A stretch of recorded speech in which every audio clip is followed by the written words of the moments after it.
वो एक छुपे रुस्तम है और एक जिसको तो साइलेंट ग्रोथ इस देश में देखने को मिल रही है। अनिल सर, पूरी स्टडी ये कहती है, इसलिए हमने 2-3 बार पूछा कि बहुत कंजर्वेटिव लेके चले हैं शुक्ला जी, उसके बावजूद एक जैसे लगता है कि एक साइलेंट वेव चल रही है और कंजम्पशन का पैटर्न बदल रहा है और मिडिल क्लास का साइज बहुत बड़ा होता हुआ दिख रहा है।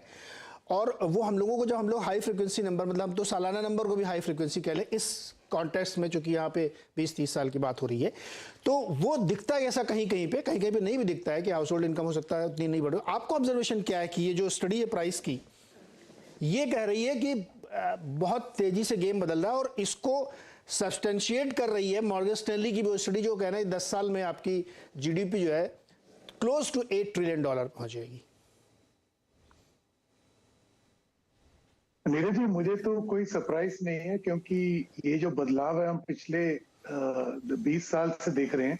अगर आप 2001 का सेंसस देखें, 2011 का सेंसस देखें, तो इंडिया में सब्सटैंशियल ट्रेडिंग अप हुआ। मतलब कि जो पैदल चलता था साइकिल पे था, जो साइकिल था वो 2 व्हीलर पे था, ऐसे ट्रेड अप हमें साफ दिखा था बिटवीन 2001-2011। और आगे अभी हाल में जो आप मॉर्गन स्टैनली रिपोर्ट, उसके पहले 2 हफ्ते पहले ये यूएनडीपी का रिपोर्ट आया है कि उन्होंने कहा कि 2005 और 2021 के बीच में भारत ने 415 मिलियन लोगों को गरीबी रेखा से ऊपर उठाया है। तो अब ये सब जो संकेत दे रहे हैं, और फिर दूसरे तौर में जो 12 साल पहले 430 मिलियन लोगों के पास 430 मिलियन लोगों के पास बैंक अकाउंट नहीं थे, और आज सबके पास बैंक अकाउंट है। तो आज देश में हर गांव में बिजली पहुंच गया है, तो सड़कें बदल गई हैं। जो 20 साल में जो रूरल रोड्स का जो ग्रोथ हुआ है, पूरा कनेक्टिविटी इंप्रूव है। तो अगर आप इंफ्रास्ट्रक्चर देखें और जो सारे संकेत देखें, तो मुझे कोई सरप्राइज नहीं है जो राजेश जी का डेटा प्रोजेक्ट कर रहा है। अब ये फाइनल नंबर्स में फर्क पड़ेगा, बट डायरेक्शन और ट्रेजेक्टरी में कोई फर्क नहीं पड़ेगा, वो तो साफ नजर आ रही है। अनिल, एक सवाल और आपसे, ये जो बीच बीच में आलोचनाएं होती रहती कि ग्रोथ हमारी नहीं आ रही है, हाउस होल्ड इनकम गिर गई है, और गाँव में जाइए तो रोजगार नहीं है, ये सब तरह तरह की जो हम लोग बीच बीच में सुनते हैं, इसको कैसे हम लोग समझें? क्योंकि हमको तो ये स्टोरी ये दिख रही है कि एक स्टीडी पेस पे हम बढ़ते जा रहे हैं, बीच बीच में एवरेशन हो सकते हैं कोई, लेकिन कई लोग इसकी बड़ी तकड़ी तीखी आलोचना भी करते हैं। वो तो करना ही है, वो तो आलोचना हम समझ सकते हैं, क्योंकि नीरज जी, जो बदलाव आता है ना, और इस तरीके, जिस तेजी से बदलाव आ रहा है, कुछ लोगों का नुकसान होगा। जैसे कि आप उदाहरण दीजिए, कल को रोबोज आए हमारे बिजनेस में, जर्नलिज्म में ले लीजिए, और हम काफी हमारे भाई लोगों के, बहन लोगों की नौकरी छूट जाएंगी। तो ये, लेकिन उनको और कहीं रीस्किलिंग करके नई नौकरी मिल सकती है। तो ये तब्दीलियां जब होती है ना, तो किसी का नुकसान तो होगा ही होगा। बट आप ये जो राजेश जी का डेटा है, ये मैक्रो लेवल पे प्रोजेक्ट कर रहा है, कि इंडिविजुअल लेवल पे स्टोरी अलग होगा, बिकॉज आपने शुरू में जो हाई कंसंट्रेशन है जो अमीर लोगों का, उसी उदाहरण से समझ आता है कि रीजनल इनइक्वालिटी कितना है इस देश में। तो हर देश, हर प्रांत का यही स्टोरी नहीं रहेगा, वो तो फर्क पड़ेगा ही पड़ेगा। करेक्ट। दिलीप सर, संजय जी, मैं आपके पास इसलिए बाद में आ रहा हूं क्योंकि मार्केट इन सारी चीजों को उसको डाइजेस्ट करना और खुश होना है बहुत ज्यादा। दिलीप सर, ये ब्रांड इंडिया और जो 10 साल का आंकड़ा है ना मॉर्गन स्टैनली वाला या शुक्ला जी वाला, जो थोड़ा सा और लंबा, जो बड़े प्रोजेक्शन दे रहा है, दोनों को आप देखें तो मैं ये भारत के संदर्भ में, ब्रांड के संदर्भ में, इंडिया की पोजिशनिंग के संदर्भ में आपसे समझना चाहता हूँ, क्योंकि आप ब्रांड गुरु हैं, क्या ये सही बिल्कुल ट्रैक पे इंडिया पोजिशनिंग कर रहा है अपनी? मुझे लग रहा है कि जो इंडिया का ब्रांडिंग स्टोरी होगा, वो अगर हम मिडिल क्लास की ब्रांडिंग स्टोरी बनाए, तो इंडिया का जो अट्रैक्टिवनेस है इन्वेस्टमेंट डेस्टिनेशन के तौर से, वो बढ़ेगा। तो मेरे ख्याल में ये, जैसे राजेश जी ने प्रेजेंट किया है, मिडिल क्लास पे अगर हम फोकस दे रहे हैं, मिडिल क्लास को हम देख रहे हैं कि आंकड़े जो है वो वहीं सबसे ज्यादा ग्रोथ होगा, तो मुझे लगता है कि इससे इंडिया का जो छवि है बाकी देशों के सामने, इंडिया का छवि जो है वो बहुत ही ऊपर जाएगा और ये जो आगे 20 साल की बात कर रहे हैं, उसमें एक और चीज है जो राजेश जी ने अभी पूरा डिस्कस नहीं किया, पर इस मिडिल क्लास का जो एज प्रोफाइल होगा वो भी ज्यादातर कंजम्पशन फेज के लोग होंगे। तो इसमें महत्वपूर्ण बात यह है कि ये जो लोग हैं वो उनके उम्र ऐसे नहीं होंगे कि वो सेविंग से खाने वाले हैं और उस सेविंग्स इतना बड़ा होकर वो मिडिल क्लास में ही रहा, क्योंकि इसमें जो है ज्यादातर लोग इस क्लास में आ रहे हैं क्योंकि उनका इनकम लेवल्स, उनका कंजम्पशन पैटर्न्स, उसके वजह से वो यहाँ आ रहे हैं। तो ये जो है बाकी देशों के तुलना में इंडिया का एडवांटेज बहुत सारे हैं, पर दो एडवांटेज जो इंपॉर्टेंट है जो राजेश जी के डेटा से निकल रहा है कि मिडिल क्लास जो है वो कंज्यूमिंग क्लास है, मिडिल क्लास जो है वो अर्निंग क्लास है।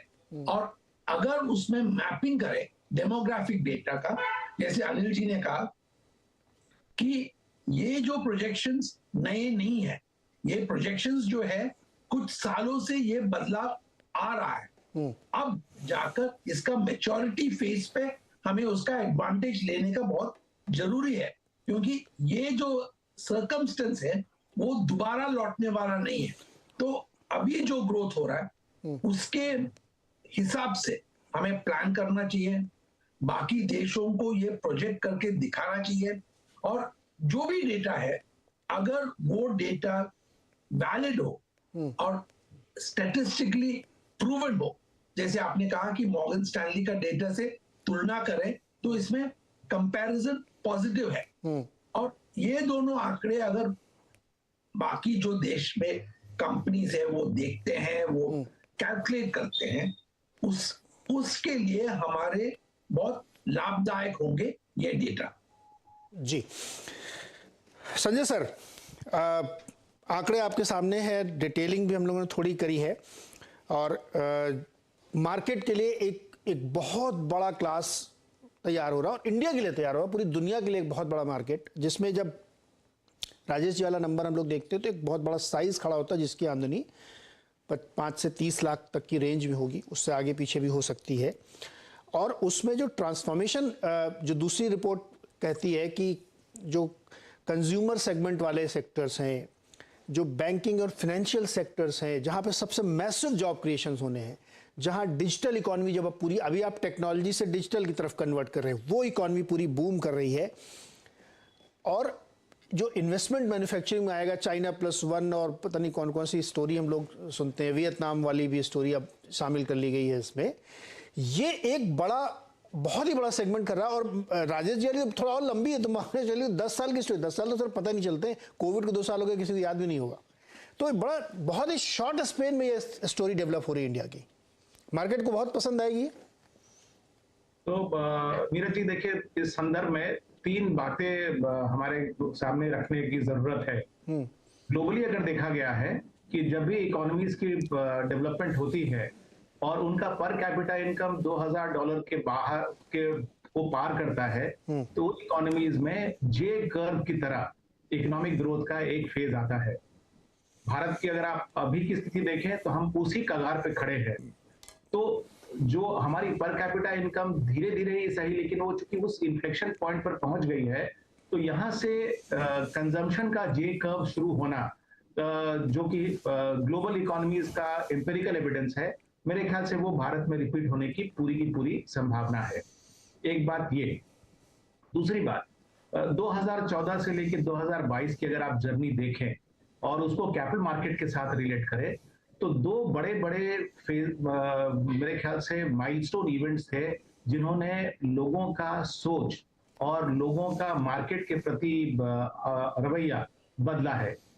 सबसे पहले जब डिमोनेटाइजेशन हुआ, उसके बाद जिस तरह से म्यूचुअल फंड के प्रति लोगों का झुकाव बढ़ा, मैं समझता हूं कि सिर्फ म्यूचुअल फंड के प्रति ही नहीं, financial assets versus physical asset की जो खींचातानी थी, उसमें ज्यादा झुकाव फाइनेंशियल एसेट्स के तरफ हो गया और खास करके म्यूचुअल फंड्स के प्रति हुआ।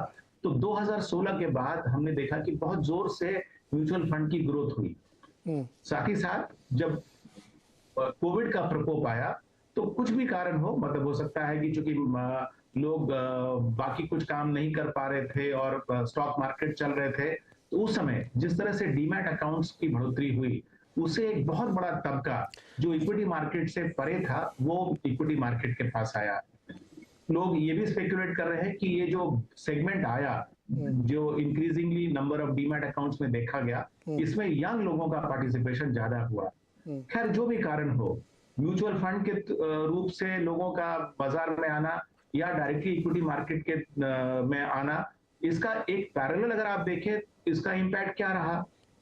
आईपीओ का मार्केट जिस तरह से भारत में पिछले 3 सालों में बढ़ा है, जिस तरह की वैरायटी ऑफ पब्लिक इश्यूज आए हैं, उसने हो सकता है कि हमको डायरेक्ट कंजम्पशन में भले उसका असर ना दिखा हो, लेकिन इनका indirect impact in terms of increasing manufacturing capacity, इनका indirect impact in terms of creating employment, ये तो हमको साफी लग रहा है कि इसका असर रहा। तो ये दूसरी बात है जो मैं इस कॉन्टेक्स्ट में सामने रखना चाहता हूँ। तीसरा जो तीसरी बात जो है वो है सोशल पर्सपेक्टिव।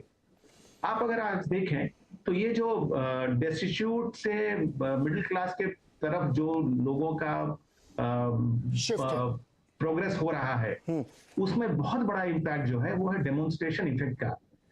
आप अपने आसपास ही देखिए ना, आपके साथ जो लोग काम करते हैं, आपके मान लीजिए कि घर पे अगर कोई मेड है या फिर आपका कोई ड्राइवर है, आप उनसे अगर आप बात करें तो उनकी एस्पिरेशन लेवल अब पहले से बहुत ज्यादा है।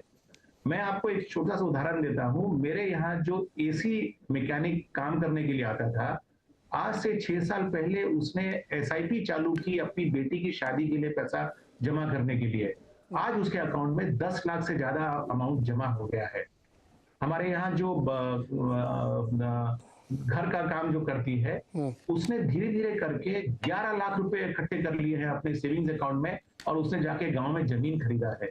तो ये जो एस्पिरेशन है इस क्लास ऑफ लोगों का, वो कंजम्पशन के प्रति हो या फिर मेजर आइटम्स ऑफ सेविंग्स के प्रति हो, वो पहले से बहुत डिफरेंट है।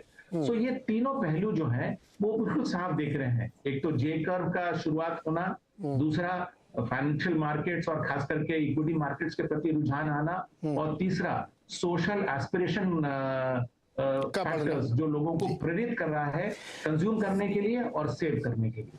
संजय जी, आपकी इस बात से मैं सहमत हूं। हम लोग अपने